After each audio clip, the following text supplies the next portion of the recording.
On today's show, the NBA draft is basically 1 week away. We have some news, some notes, some rumors, and much more on the way. You are Locked On Hawks, your daily Atlanta Hawks podcast. Part of the Locked On Podcast Network. Your team every day.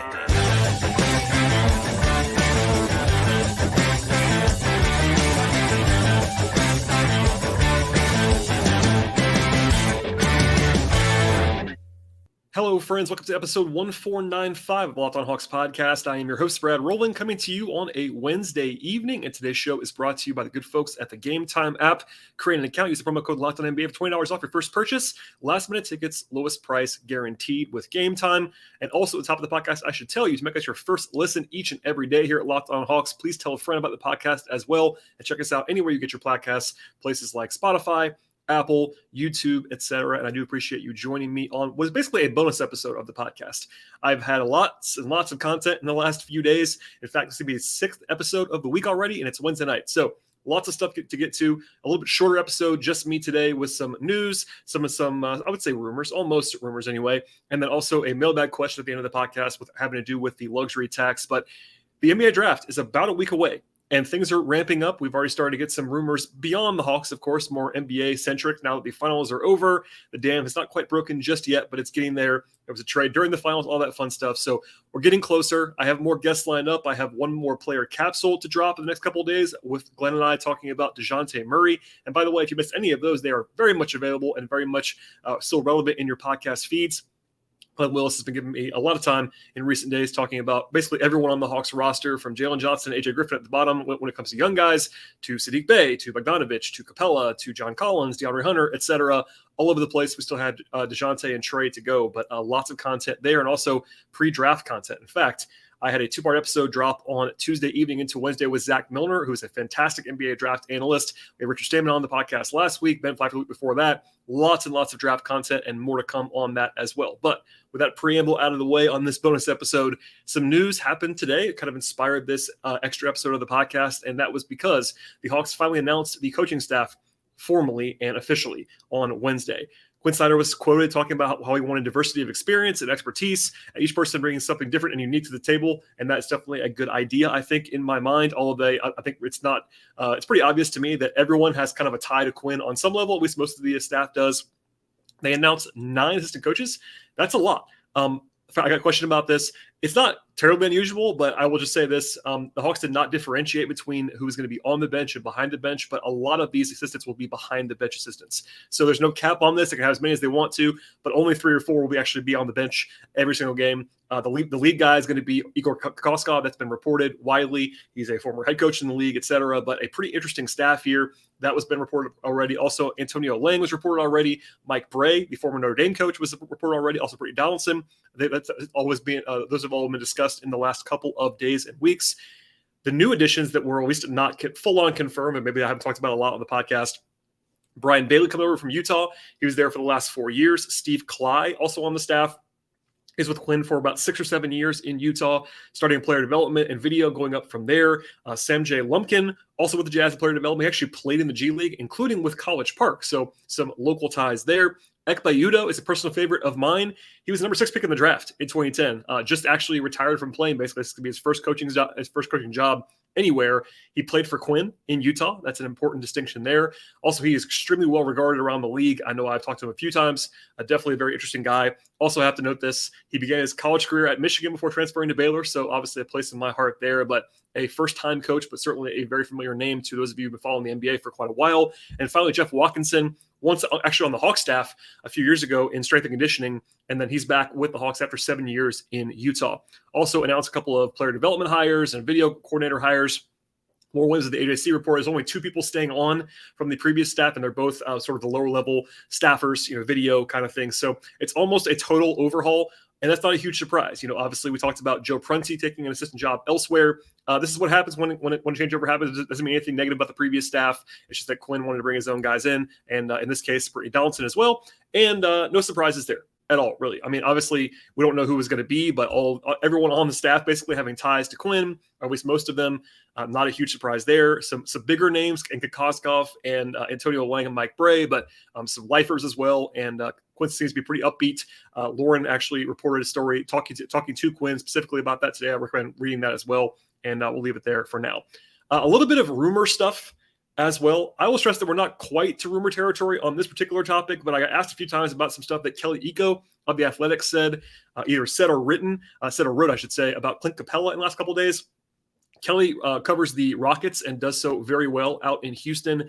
And obviously, Houston has a lot of history with Clint Capela. All indications are that Houston wants to improve now and improve quickly and do so with a lot of different cap space and flexibility things. Obviously, Capela, I think, would be available on some level. I've talked about that a lot, in fact, in deep dive fashion with Glenn. But clearly, Capela is available, if nothing else. They don't have to trade him, but certainly he would be gettable.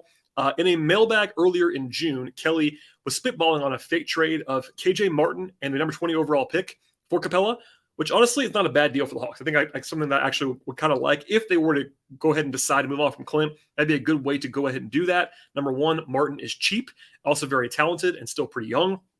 It would save the Hawks a lot of money if they want to do that, and also another first-round pick to add to the pipeline for the future. And then Kelly also talked to Mike Scotto of Hoops Hype, and he mentioned Capela as a target again for Houston, potentially, in that conversation with Mike. At the end of the interview also, Scotto asked Kelly to get his crystal ball out and say Houston was actually going to come out with at the end of the summer. He said James Harden, Dylan Brooks, and a big man. And then at the end, he said it was a tough call, but that he predicted either Clint Capela or Miles Turner to Houston. Again, this is not like formal reporting. I want to stress that very much right now. Kelly Iko has not reported full-on interest in Capela, but obviously it's something that's pretty natural in that Houston wants to get better. They have basically unlimited cap space right now. I think Kelly is very sourced in Houston. We're not quite there with anything being reported, but it's worth noting that. Also, my friend Tower Jones has been on this podcast many times before. I think you talked about this on the podcast as well, and also on Twitter too. But it's a popular idea in a lot of circles to kind of bring the band back together for Houston, bring James Harden back, and obviously Harden and Capela played at a high level in Houston. They're both much older now, but still, if Houston's trying to get better in a hurry, Capela would be able to do that. He's obviously a fantastic kind of floor raiser defensively. I know Houston has Sengun, but if they want to get better defensively, they probably need a different rim protector in there on some level. And it seems like Kelly's been talking about them getting a center along the way, somewhere they can play some defense. So it makes total sense. But there you go on that particular front. All right, before we get to the one and only mailbag question on today's podcast, and also a little bit of news when it comes to the draft and some rumor stuff reported by ESPN, a word from our sponsors on today's podcast. Today's show is brought to you by Gametime. If you've ever been trying to buy tickets to a big event at the last minute, it can be really stressful, probably not the best idea for your emotions or your wallet. And after all, ticket buying should not be a hassle. In fact, it's not with Gametime. Gametime is the fastest and easiest way to buy tickets for sports, music, comedy, and theater. You can avoid stress and get hyped for the fun you're actually going to have because at Gametime, they have both killer deals and the best price guarantee. Summer is here. There are plenty of events to get to around me in Atlanta. I'm sure there are around you, wherever you may be. And with Gametime, it is awesome and easy to find deals. Plus, you can also see the images of where your seat's going to be, and they have protection if your event happens to be canceled. Forget all the months of planning in advance. There are tickets up to the day of the event and deals on them at Gametime. And the Gametime guarantee also means you get the best possible price. If you find tickets in the same section in the same row for less, you'll be credited 110% of the difference by Gametime. It's the fastest growing ticketing app in the country for a reason. You can buy tickets just a matter of seconds, plus the tickets are actually delivered directly to you via your phone to make things very easy. Download the Gametime app, create an account, use the promo code LOCKEDONNBA for $20 off your first purchase. Terms apply. Again, create an account at Gametime, redeem that promo code LOCKEDONNBA for $20 off. Download Gametime today. Last minute tickets, lowest price, guaranteed. All right, one more little news/rumor nugget from ESPN. It comes from Jonathan Givony of ESPN, who's the draft guy over there. He wrote on Wednesday that the Hawks, quote, have not had an easy time getting players into the building, end quote, for pre-draft workouts. Something I'm talking about already on the podcast a few different times. I want to start this by saying that I don't think this is a big deal. I really don't. But it is notable and interesting that, especially because ESPN wrote about it today. I got asked about this a bunch of times. For one, Givony wrote that, quote, approximately 20 prospects strongly feel they'll be selected in the lottery, end quote. That's funny because the lottery is 14 picks, and that's 20 players, but it's also what you kind of hear this time of year is that agents and players and guys think that they're going to go higher than they actually end up going. I think drafting at 15 overall can be a little bit perilous when it comes to workouts in particular, because anyone who believes strongly, as Jonathan notes there, that they're going to be going in the lottery doesn't want to go down to 15 to actually work out for a team that is going to be drafting below them. Also, Givony noted this, the Hawks have a crowded roster in the way that he described it. And I would go a step further than this, is that the vast majority of teams, especially in this range, do not have their entire top 10 player rotation locked up like the Hawks do right now. Their top 10 guys are under contract. That's pretty interesting and not always the usual, especially guys that are usually a little bit younger on the Hawks roster as well. Last thing from the ESPN piece today is that Gavoni included that prospects seem to be actually could be difficult to play minutes in Atlanta in the short term. Honestly, I tend to agree with that. Not that it's impossible, but I would say, look, the Hawks might make some changes to the roster. That's not a huge secret in the next few weeks, but it's also a team that's still trying to win now by all accounts. And as I always say, most rookies are not very good. AJ Griffin, I think, was like outlier good for a rookie in the middle of the first round, and he still was their 9th, 10th guy. And when some ties didn't play sometimes, when they were at full health, whoever they drafted in this spot, I would say you should not expect them to be even as good as AJ was this year. I think you have to expect them to be a little bit worse than that. Maybe they'll be better for sure. But it would not surprise me, and it shouldn't surprise anyone if the 15th overall pick is out of the rotation at times this year. That's kind of what happens in this range with teams that are trying to win. So long story short, I wouldn't worry too much about this, but it is a little bit of an issue. I think it's a little bit overstated. I think also, at last count, when the Hawks have been announcing workouts, at least in my top 60, the Hawks have had 12 of those guys in. They're mostly second-round picks. They've had some first-round candidates in there: Max Lewis, Chris Murray, Omax Prosper, etc. They've had some guys there, but no one outside of Chris Murray in my top 15, 16, 17 guys. So that's worth noting, and we'll leave it there for now. Last thing, though, in that same mock draft, actually, ESPN's Jeremy Woo, formerly Sports Illustrated, actually a former guest of this podcast, said that the Hawks are among a group of teams that also includes Dallas, Orlando, and OKC that are believed to have interest in Duke center Derek Lively in the draft. First, if I had to guess, I think Lively's probably going to be gone. Probably. Not definitely, but probably going to be gone by the time the Hawks pick at 15. But he would make sense. I have actually mocked Derek Lively to Atlanta in a couple of different places when I had to do some mock draft stuff. Obviously, with Capela on the roster and Okongwu, that would be a little bit tricky. But Lively is a 7-footer, one-and-done guy. Real defensive impact, was awesome down the stretch of the season defensively, and I think the potential for a little bit more than that on offense. If they move on from Clint, it becomes even more interesting for Lively. If they don't want to go ahead and move on from Clint or Okongwu, there's less playing time. Obviously, there probably wouldn't be any playing time for Derek Lively, but considering he's a one-and-done guy with a lot of it's like projection, you can do that if you feel that he's the actual best player on the roster when it comes to the available talent in the draft. But I think that it makes more sense, very obviously, if they were to move on from Clint, and you kind of go into the next season with Okongwu, Bruno Fernando, crucially on a cheap contract, and we actually play some minutes now, and then also Derek Lively as your kind of future guy. And honestly, I do believe that Lively and Okongwu maybe could play together in the long term, which would be part of the appeal there. Anyway, I don't want to go crazy about that, but it was worth noting because it was kind of a pseudo rumor that was in that piece from ESPN today. All right, before I get out of here, one mailbag question. And honestly, I took this one, but it was kind of similar to others that I've gotten in the last couple of days and weeks. It comes from May, who asks, for a mailbag episode, can you talk about what kind of moves the Hawks will have to make to stay under the luxury tax? So it'll take some digging to get through this, so my apologies on the nerdery, but I might repeat myself a little bit from previous shows. But look, this might be a thing. I'll say this. I don't have the confidence level right now that I had a year ago that the Hawks were not going to pay the tax. I was very, very, let's just say, convinced and stern about the fact that I believed strongly the Hawks were not going to pay the tax last year. And of course, they did not at the end of the day. In fact, they actively cut salary. They actively made the team worse in some respects to get under the tax line. That happened. Now, this time around, I don't have that same intel just yet. Now, it won't surprise me if they get under the tax, but it's a little bit different in that I have not heard it quite as loudly as I did a year ago. And now with the the new CBA and Quinn Snyder, all that stuff. So we'll see. But the projected tax line right now is 162. Yes, $162 million. That's the number that I'm going to use to answer the question. It is possible the Hawks stay over, particularly if they were to stay under that first apron in the new CBA. I'm going to avoid the total CBA nerdery now, but the first apron is about 169. Just so that's very clear. It's sort of a less punitive tax number. For the purposes of the question, I'm going to talk about 162, but keep that in mind. There's at least a little bit more wiggle room if they were to stay under the first apron. Anyway, it's possible they have a mandate. We'll see. At the moment, the Hawks have 10 guys under contract. As I said before in the earlier question, those 10 guys are, on the bright side, I would say, their best 10 guys. And their top 10 guys in the rotation, they're firm top 10, like very obviously they're top 10 players. Now, however, that's already over the tax line with 10 guys. With 4 empty roster spots, and you can't have 4 empty roster spots. So even with minimums, they'd be well over the tax, obviously. Then you throw in the fact that the 15th pick in the draft, if they were to keep it and make it, has a cap hold about $4 million. So that's not included in that first number. So it's really 11 guaranteed contracts for about 167. And that assumes if the Hawks make the picks, of course, that's also including nothing for Bruno or Garrison Matthews or V. Krejci or Tyrese Martin. You have to cut all of them to have that be the number. So the easiest way for the Hawks to get under the tag, which is actually the question that I'm answering. And again, if I'm a fan, just to say this very firmly, I would not be rooting for this. I think it's not good for the organization to be ducking the tax like this, but it might be happening. So there you go. The easiest way would be to kind of shed a lot of money, would be to trade a player making significant money for nothing coming back or less money coming back.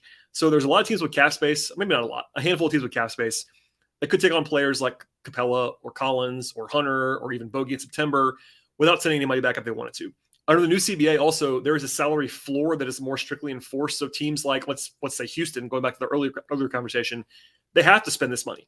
Not all of it. They have to get to a certain level, and they literally have to. So that'll be interesting to see what they kind of handle that. So a prime example, going back to the Capela thing from earlier to kind of tie this together, if you traded Clint to Houston for either nothing coming back or very little coming back, let's just say nothing for this example, the Hawks would be down to 147 with 10 guys under contract if you include the first round pick. That's $16 million under the tax line with 4 or 5 spots to go. That's doable. That means you're signing some minimums, maybe one more like room exception guy or whatever, but not room exception, but maybe non-taxpayer level exception, whatever it's going to be biannual. There's a little bit of wiggle room there. So if you just dump Clint for nothing, or the example that Kelly Uko threw out earlier, you trade Clint for KJ Martin, who's very, very cheap, and that's honestly, that could be all they do. If they just did that from a tax standpoint, that would get them under, even when they sort of fill out the rest of the roster. That would be a pretty comfortable way to do it. Another one would be a similar move with John Collins to a team like, I don't know, OKC or Charlotte or Indiana or Detroit. All of them have like conceivable cap space to just take John, or take John, similarly Clint, like take John and send a very, very small salary back, something like that. So Collins would fit in a lot of those places, especially places like Indiana and Oklahoma City, play next to a more of a stretchy big, etc. We'll save those for later on, but that's another pathway as well. Hunter, same thing. If a team just wanted to have you on Hunter and the Hawks were willing to do that, I'm not saying they're going to. I think it's a little bit cleaner to go ahead and do that with one of the bigs because they have more reinforcements coming behind them with Okongwu and Jalen Johnson than it would be for Hunter. But there you go. That's the cleanest pathway to get under the tax for the Hawks. There are other moves they can make, obviously, but the Hawks have 5 guys making between $18 million and $25 million this season. That's kind of the easiest way to trim generally, because from there you have Trey at the top, which I don't think they're going to trade Trey unless he wants out. And then you have Okongwu making about $8 million, and then you have everybody below that is making a lot less. So in my mind, to get under the tax line, they essentially have to trade one of those 5 guys making between $18 and $25 million. Just for reference, that's DeJounte, it's Bogey, it's Hunter, Collins, and Capela. There you go. At least one. They could trade more than one, but there you go. We'll see again if the Hawks have the mandate to cut money. If they do, it's kind of in line with moving one of the bigs. I think I've said this offseason, if I had to guess or estimate in an educated fashion, I don't think they're going to bring back both Collins and Capela. I think one of them at least will be traded. I'm not guaranteeing that, but I do believe that's probably the most likely scenario. One reason why is because of this conundrum with the tax. Like there's a lot of money being spent.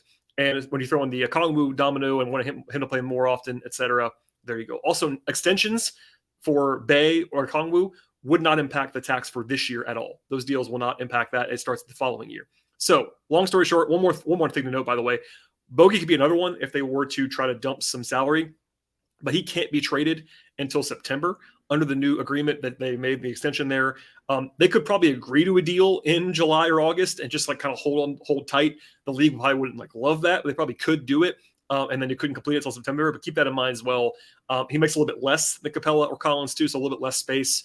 And I do think, Houston is not the only team for Capela. There's plenty of teams that could use Clint Capela, but that's one that's like very obvious and it kind of solves multiple problems. So circle that one if you want to listen to Kelly Iko, who's definitely sourced and plugged in Houston. All right, that's it for today. A shorter podcast, but again, I've been cranking out lots and lots of content in this space. Again, this is episode 6 of the week. We'll have more to come over the weekend. We'll have more to come early next week. I could pretty much guarantee you 3-4 episodes, maybe more than that, between now and the actual draft itself on Thursday, and then the usual breakdown late that evening, and then more to come after that between the draft and free agency and summer league, where I plan to be in Las Vegas, all that fun stuff. So plugs at the end of the podcast. Please subscribe to the show. You've done a great job with that already. I do appreciate it, but go ahead and do that across podcast platforms, Apple, Spotify, Stitcher, YouTube. If you are a subscriber already, I do appreciate that. Go ahead and do it again somewhere else, whether it be Spotify or again, add YouTube or whatever it's going to be. Auto download the podcast, leave 5-star ratings and reviews. I am not above asking you to game the system a little bit. Same thing with YouTube and likes and subscriptions. And also, please tell your friends about the show. It's a great time to jump on board. The Hawks are very interesting in a lot of ways. In fact, the consensus is right now around the league is that the Hawks are kind of a wild card. No one can really have a good read on the Hawks right now because they have so many guys under contract. But lots of fireworks could be happening in the near future. I'm going to be here to break it all down for you. So please go ahead and share the podcast. Follow the show on Twitter at Locked On Hawks. Follow me on Twitter at BT Rowland. Follow my Patreon work, patreon.com/BT Rowland. I do appreciate everyone for listening to the podcast throughout the summer already. There's much more to come. I do welcome you to jump on the bandwagon if you're a new listener. We do appreciate you checking out the show today, though, no matter what. And I'll see everybody next time.